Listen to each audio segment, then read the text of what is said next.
Hello, this is an example of boilerplate code for any project using the Phaser.JS framework. All it is a game where you can switch between states by clicking on the canvas element that our game is being rendered on. It's all housed in a single HTML file because it's a single web page. And here you can see that we're first loading our Phaser framework. And the reason why it's in a folder is because if you accidentally click it, it will take a while for your text editor to load. So that's why it's in a folder, so you don't click it on accident. We also have an assets folder with a backgrounds, sounds, sprites, and sprite sheets folder inside, because you'll probably be needing those while you're making games, and it's a good idea to organize your assets.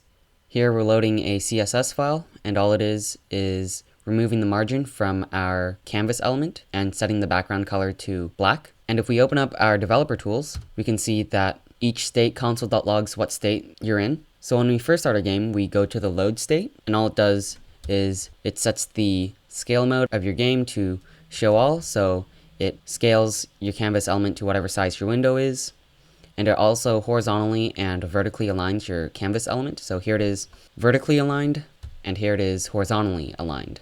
And on this line, we are delaying an event that changes to our menu state, and the reason for that is because if we didn't delay this event and restart our game, and you can see that for a split second, our canvas element is in its initial position before it's aligned. So after the load state, we go to the menu state, and the menu, play, and game over states are very similar, as you can see. And these ones have the preload, create, and update functions, whereas the load state only has a create function, as well as we're creating a variable called boil, which is the object that houses all of the game states. So only use this line of code in your first state, and typically you'd name this variable the name of your game instead of boil. So our menu, play, and game over states just have an event listener that changes states whenever you click on the screen.